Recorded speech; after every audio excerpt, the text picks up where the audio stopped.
السلام عليكم حبايبي، عاملين ايه؟ وحشتوني.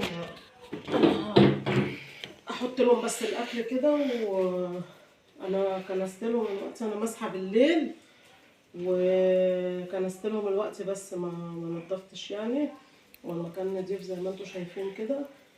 وحط لهم، بس حطيت لهم علف وحطيت لهم شويه خضره من بتوع المحشي، وحط لهم العلف اهو.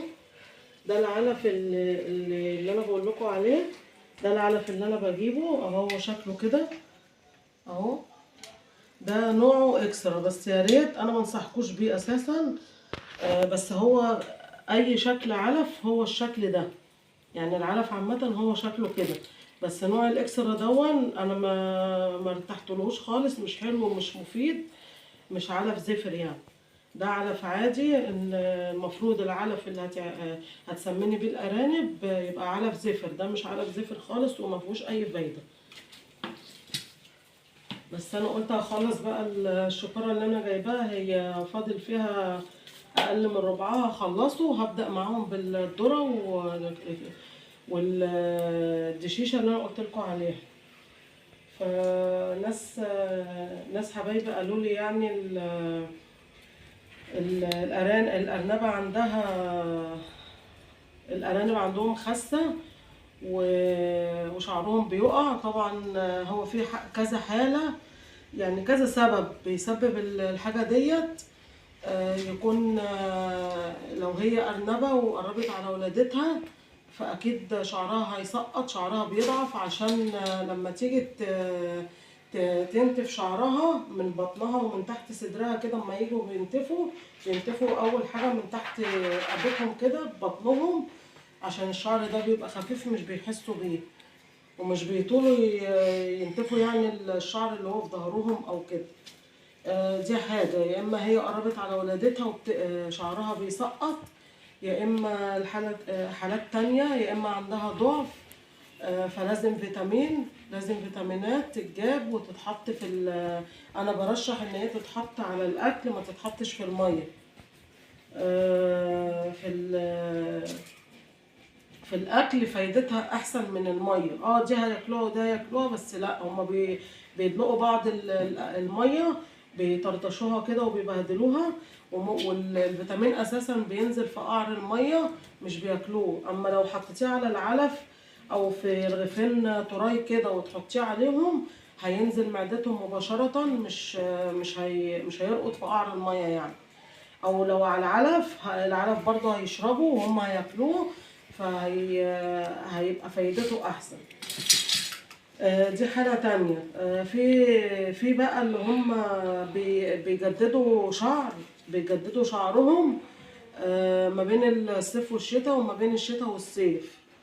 ف يعني دي 3 اسباب انا قلتهم لكم، ان يا اما ارنبة حامل وقربت على ولادتها، اكيد شعرها هيسقط، لازم يضعف عشان لما تيجي تنتفه يبقى ضعيف معاها، ما يتعبهاش وهي بتشده يعني.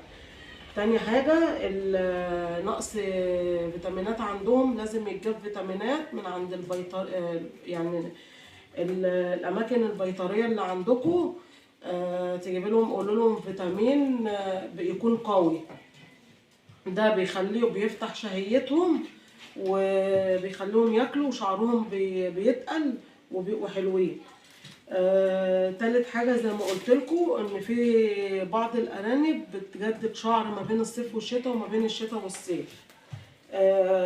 ده مش موضوع صعب اساسا، ولا ليه اي لازمة يعني. في موضوع الارانب احنا نهتم بارنبة تعبانة، ارنبة رقدت، ارنبة بتسهل، ارنبة مش عارف ايه. اما سقوط الشعر دوت عادي يعني، حاجة مش هي تلفت نظرك، بس مش لدرجة ان انت تقلقي منها يعني، ليها كذا سبب. ف يعني لو هي جستيها ولقيتيها قربت على ولادتها، فعادي سيبيها بقى، بعد الولادة ان شاء الله هتعوض الشعر اللي هو بينزل منها ده. اما لو هي فاضية، لا، قومي بقى اديها فيتامينات يعني تفتح نفسها وتزود الشعر يعني تعوض الشعر اللي نزل منها يعني بسهولة، ما فيهاش اي مشاكل. الارانب البلدي عامة ما بيزيدش وزنهم عن 3 كيلو. لو ارنبة زادت وزنها عن 3 كيلو يبقى ديت مش ارنبة بلدي اساسا. في كذا نوع من الارانب شبه البلدي كده بالظبط، بس بيختلفوا بقى في ودانهم او في ديلهم او في عينيهم. في ارانب فرنساوي بتبقى عينهم حمراء. في ارانب سوداني دي بقى اللي ممكن تاخدي من الارنب 10 كيلو و12 كيلو، بس بصراحة فايدة دوت احسن من فايدة اللي هي السوداني ده. ف الأرنبة بتولد عند كام يوم؟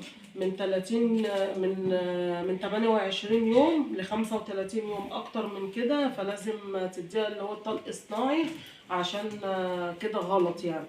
بعد ال 35 يوم الأرانب المفطومة أوكلهم إيه؟ إحنا هنوكلهم علف. أنا بحط لهم الأكل للكبار هم بياكلوا معاهم. هو مفيش أي حاجة غلط على الأرانب عامة، صغيرة أو كبيرة. حطي الاكل، لو هم هيقدروا ياكلوا العلف هياكلوه، هيقدروا ياكلوا العيش هياكلوه، اللي هيقدروا عليه واللي هم عايزينه هياكلوه. فما فيهاش اي مشاكل يعني. مش عارفه انا كده جاوبتكم على الاسئله اللي سالتوها لي ولا ايه. انا مش فاكره حاجه تاني بصراحه. بس انا بقول لكم يعني ان انا هعمل بث مباشر ان شاء الله الاسبوع اللي طالع دوت. هعرفكم قبلها بيومين بس ان شاء الله، هو الاسبوع اللي جاي دون. فيا ريت تشرفوني وتنوروني، واللي عايز يسأل على حاجة هجاوبه عليها مباشرة.